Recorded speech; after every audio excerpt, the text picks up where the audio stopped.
నిమిషాల 10 సెకండ్లు ఉంటుంది మాట గేమ్ మొత్తం. మనం ఇంతకుముందు పూర్తి చేయడం ఉంటుంది. తర్వాత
వేడుకలు జరుపుకుంటున్నాము.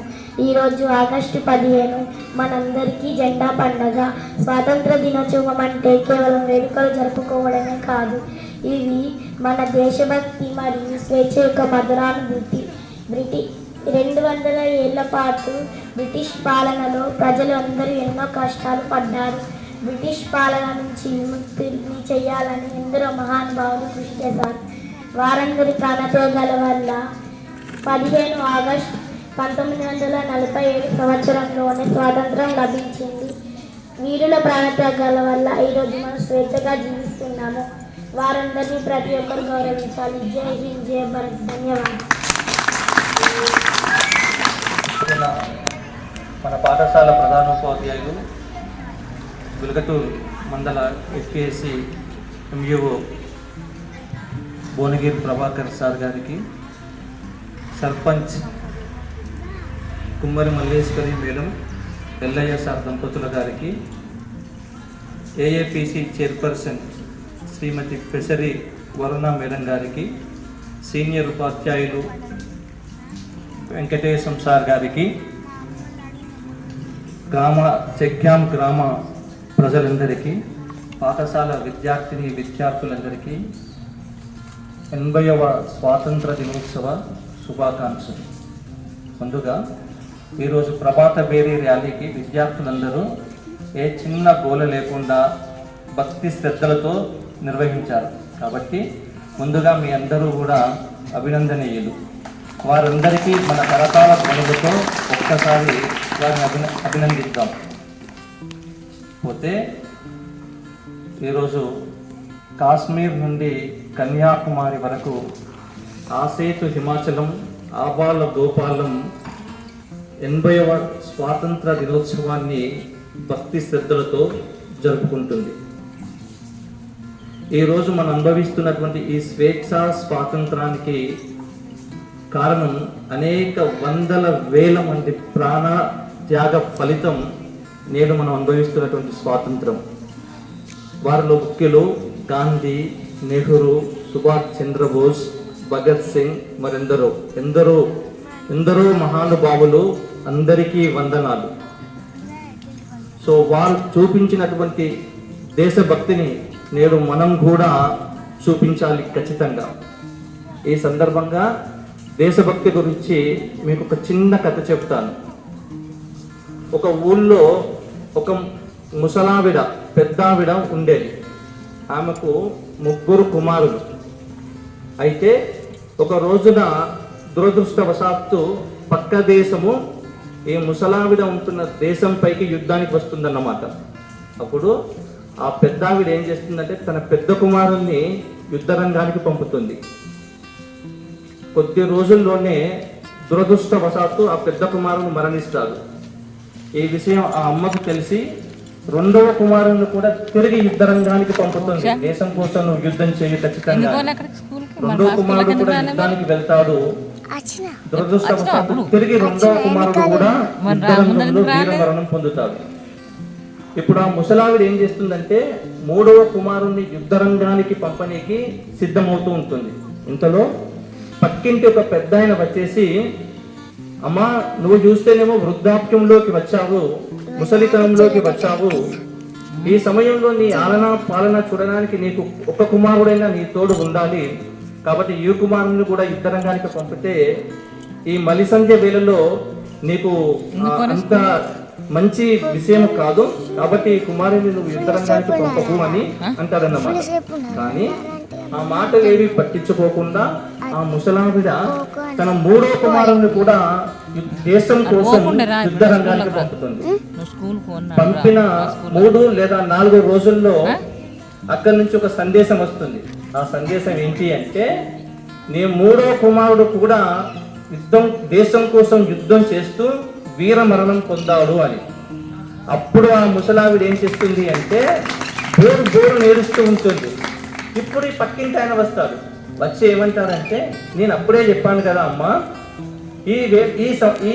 నీ మలిసంధ్య వేళలో నీకంటూ ఒక తోడుండాలని. నేను చెప్పినా వినకుండా నువ్వు యుద్ధ రంగానికి పంపావు. ఆ వ్యక్తి ఏమో మరణించాడు. ఇప్పుడు ఆ విషయం తెలిసి నువ్వు బోరు నేడుస్తున్నావు. నువ్వు పంపకుండా ఉంటే బాగుండేది కదా అని. అప్పుడు ఆ అమ్మ ఏమంటుంది అంటే, నేను నా 3వ కుమారుడు మరణించినందుకు నేను ఏడవడం లేదు, నా దేశం కోసం యుద్ధం చేయడానికి నాకు 4వ కుమారుడు లేదు, 4వ కుమారుడు ఉంటే వాణ్ణి కూడా నేను యుద్ధ రంగంలోకి పంపేవాడిని, వారు లేనందుకు మాత్రమే నేను ఏడుస్తున్నాను అంటుంది. సో అది దేశభక్తి అన్నమాట. అలాంటి దేశభక్తి మనందరికీ ఉండాలి. దేశం నాకేమిచ్చిందని కాకుండా దేశానికి నేనేమిచ్చాను అని మనం ఆలోచించాలి. జననీ జన్మభూమిచ్చ స్వర్గాదపి గరీయసి. జనని అమ్మ, జన్మభూమి మన దేశం భారతదేశం, ఈ రెండు కూడా స్వర్గానికంటే కూడా గొప్పమైనది. మరి అలాంటి దేశానికి మనం కూడా కాస్త సేవ చేయాలి. దేశ సేవ అంటే ఏంటి? యుద్ధంలో పోరాడడం మాత్రమే కాదు, సొంత లాభం కొంత మానుకొని పొరుగు వారికి తోడ్పడోయి. దేశం అంటే మట్టి కాదు, దేశం అంటే మనుషులోయి అన్న గురజాల మాట కోటి వరాల మూట. కాబట్టి ఆయన కూడా సొంత లాభం అంతా మానుకొని అనలేదు, కొంత మానుకొని పక్కనున్న సాటి వ్యక్తికి తోడ్పడండి, సాటి వ్యక్తికి సాయం చేయండి, సమాజానికి సాయం చేయండి. అలాగే కాబట్టి పిల్లలు మీకు చెప్పేది ఏంటంటే, మరీ ముఖ్యంగా students are the makers of the society. మీరే నిజమైన జాతి నిర్మాతలు. మీరు సరైన విధంగా చదువుకొని క్రమశిక్షణతోని ఉండి భావి భారతాన్ని మరింత ముందుకు తీసుకెళ్ళగలరని. మనం దీని ద్వారా ఏం నేర్చుకోవచ్చు అంటే, మన స్వార్థమే కాదు, సొంత స్వార్థం కొంత మానుకొని మనం పొరుగు వారికి సహాయం చేయాలి. ఈ రోజుల్లో సమాజం ఏమైపోతుందంటే, నేను బాగుంటే మంచిగుండు అంతే ఉంది, నేను అనేది వదిలేయాలి. నేను అనేది ఎప్పుడైతే నువ్వు వదిలేస్తావో, మనము అనేది ఎప్పుడైతే ఉంటుందో ఈ సమాజం బాగుపడుతుంది. మనం ఈ సమాజంలో గొప్ప పేరు తీసుకొచ్చుకోవాలి. ఒక చిన్న ఎగ్జాంపుల్ ఏంటంటే, ఎవరైనా ఒక వ్యక్తి చనిపోయినప్పుడు ఎందుకు చనిపోయాడు అనే విధంగా ఉండాలి, కానీ చనిపోయాడు పోతే పోయిండులే అనే విధంగా ఉండకూడదు. ఎందుకంటే మన జీవితానికి ఒక సార్థకత ఉంది. భగవంతుడు ఇక్కడ మనల్ని ఊరికనే పంపించలేదు, ఏదో ఒక పేరు తీసుకొచ్చుకోవడానికి పంపించాడు. మీ అందరికీ నా మాటలు విన్నందుకు ఏమైనా పొరపాటుగా మాట్లాడితే క్షమించాలని కోరుకుంటూ 80వ స్వతంత్ర దినోత్సవ వేడుకల సందర్భంగా మీ అందరికీ కృతజ్ఞతలు తెలుపుతూ సెలవు తీసుకుంటున్నాను. సో ఇప్పుడు మా పాఠశాల సీనియర్ అధ్యాపకులు గారైన శ్రీ బి వెంకటేశ్వర సార్ గారిని మాట్లాడవలసిందిగా కోరుచున్నాం.